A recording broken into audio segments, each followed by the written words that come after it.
নমস্কাৰ, আপোনালোক সকলোকে মোৰ ইউটিউব চেনেল টিচাৰ্ছ কৰ্ণাৰলৈ পুনৰ এবাৰ স্বাগতম জনাইছোঁ। OPS ভাৰ্চেছ NPS অৰ্থাৎ old pension scheme versus new pension scheme. এই দুই ৰকমৰ পেঞ্চন আমাৰ চৰকাৰী কৰ্মচাৰীসকলে পাই আছে। যিসকল 2005 চনৰ আগত এপইণ্টমেণ্ট হৈছিলে তেওঁলোকে অল্ড পেঞ্চন স্কিমত পেঞ্চন পায়, আৰু যিসকল 2005 চনৰ পাছত নিযুক্ত তেওঁলোকে নিউ পেঞ্চন স্কিমতে তেওঁলোকৰ পেঞ্চন পায়। আৰু এই নিউ পেঞ্চন স্কিমতে পেঞ্চন পাই থকা শিক্ষক কৰ্মচাৰীসকলে তেওঁলোকৰ এটা দীৰ্ঘদিনীয়া দাবী, তেওঁলোককো OPSৰ অন্তৰ্ভুক্ত কৰিব লাগে। আৰু এই ক্ষেত্ৰত এই আমাৰ আজিৰ পৰা অৰ্থাৎ 22 জুলাইৰ পৰা যি কেন্দ্ৰীয় বাজেট অধিৱেশন আৰম্ভ হৈছে, তাত ভাল খবৰ বুলিব পাৰি। ভাল খবৰ এটি অহাৰ সম্ভাৱনা আছে। কেন্দ্ৰীয় বাজেট 2024ত OPSৰ বিকল্প ব্যৱস্থা কৰাৰ সম্ভাৱনা আছে। অহা কাইলৈ অৰ্থাৎ 23 জুলাইত কেন্দ্ৰীয় চৰকাৰে এই OPSৰ বিকল্প ব্যৱস্থা ঘোষণা কৰাৰ প্ৰচুৰ সম্ভাৱনা আছে। এই ক্ষেত্ৰত বাতৰি কি আহি আছে তাক মই আপোনালোকৰ লগত এই ভিডিঅ'টিত শ্বেয়াৰ কৰিম। ভিডিঅ'টি শেষলৈকে চাব, চাই ভাল পালে লাইক এণ্ড শ্বেয়াৰ কৰিব, আৰু চেনেলটি যদি ছাবস্ক্ৰাইব কৰা নাই কাইণ্ডলি ছাবস্ক্ৰাইব কৰিব। এই সম্পৰ্কে এটি বাতৰি মই আপোনালোকৰ কাৰণে লৈ আহিছোঁ। বাতৰিটোত আছে যে পুৰণি পেঞ্চন ব্যৱস্থাৰ পুনৰ প্ৰৱৰ্তন নকৰাকৈয়ে NPS কৰ্মচাৰীক সন্তুষ্ট কৰা চিন্তা চৰ্চা। কেন্দ্ৰই কাইলৈ ঘোষণা কৰিব পাৰে OPSৰ বিকল্প। TB সোমনাথন সমিতিৰ পৰামৰ্শ মৰ্মে মূল দৰমহাৰ 50% পেঞ্চন হিচাপে আগবঢ়ালেও সেয়া হ'ব চৰকাৰী কৰ্মচাৰীৰ বাবে বৃহৎ খবৰ। বাতিল নহয় NPS। ইয়াৰ বিপৰীতে দেশৰ NPS কৰ্মচাৰীসকলক আশ্বস্ত কৰিব পৰাকৈ অনা ব্যৱস্থা কাৰ্যকৰী কৰাৰ চিন্তা চৰ্চা কৰিছে কেন্দ্ৰীয় চৰকাৰ। আনকি সকলো ঠিকে ঠাকে থাকিলে এই সম্পৰ্কত 23 জুলাইত আনুষ্ঠানিক ঘোষণা কৰাৰ সম্ভাৱনা আছে। দিল্লীৰ এক সূত্ৰই জনোৱা মতে 23 জুলাইতে NPS সম্পৰ্কীয় এক বিশদ ঘোষণা কেন্দ্ৰীয় চৰকাৰে কৰিব পাৰে।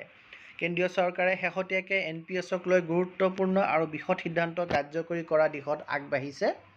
এই তথ্য সদৰি কৰি দিল্লীৰ এটা সূত্ৰই জানিবলৈ দিয়া মতে কোনো কাৰণতে NPS বাতিল কৰিবলৈ ৰাজি নহয় কেন্দ্ৰীয় চৰকাৰ। অৱশ্যে ইয়াৰ বিপৰীতে দেশৰ NPS কৰ্মচাৰীক আশ্বস্ত কৰাৰ প্ৰয়াসেৰে কিছু অন্য চিন্তা চৰ্চা কাৰ্যকৰী কৰাৰ দিশত আগবাঢ়িছে কেন্দ্ৰীয় চৰকাৰ। সেই মৰ্মে সম্ভাৱনা আছে NPS নীতিৰ অচিৰে সাল সলনি ঘটাৰ। ইয়াক লৈ আনকি কেন্দ্ৰীয় চৰকাৰে বিত্ত সচিব TB সোমনাথনৰ নেতৃত্বত এখন সমিতিও গঠন কৰিছে। আনকি প্ৰতিবেদন দাখিল কৰিছে ভাৰত চৰকাৰক এই সমিতিখনে। সেই মৰ্মে পুৰণি পেঞ্চন আঁচনি বাতিল নকৰাকৈয়ে NPS নীতিত কিছু সাল সলনি কৰাৰ পৰামৰ্শ দিয়া হৈছে। TB সোমনাথন সমিতিৰ প্ৰতিবেদন অনুসৰি কৰ্মচাৰীৰ মূল দৰমহাৰ 50% ধন পেঞ্চন হিচাপে আগবঢ়োৱাৰ প্ৰস্তাৱ দিয়া হৈছে।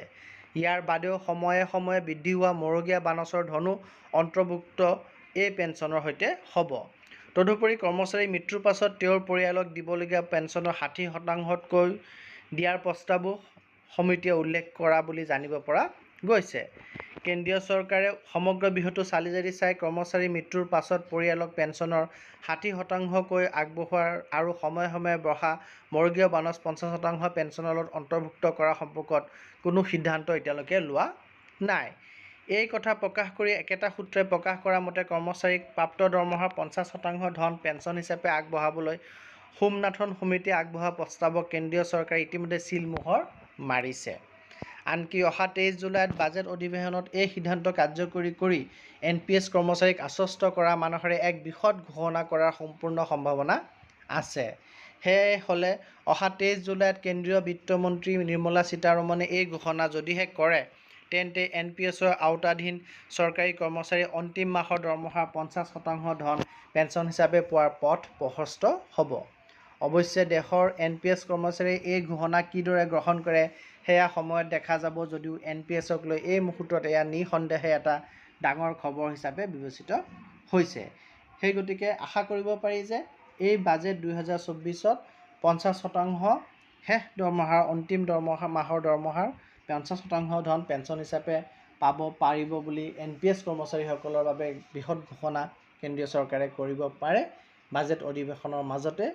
আৰু এই ঘোষণা যদি সঁচাই দিয়ে আৰু লগতে যদি ডিয়াৰনেছ এলাউন্স দিয়ে, সময়ে সময়ে যি বৃদ্ধি পায় সেয়া যদি NPS কৰ্মচাৰীৰ বাবেও বৃদ্ধি হ'ব বুলি ঘোষণা কৰে তেন্তে নিশ্চয় NPS কৰ্মচাৰীসকলৰ কাৰণে এটি ভাল খবৰ হ'ব।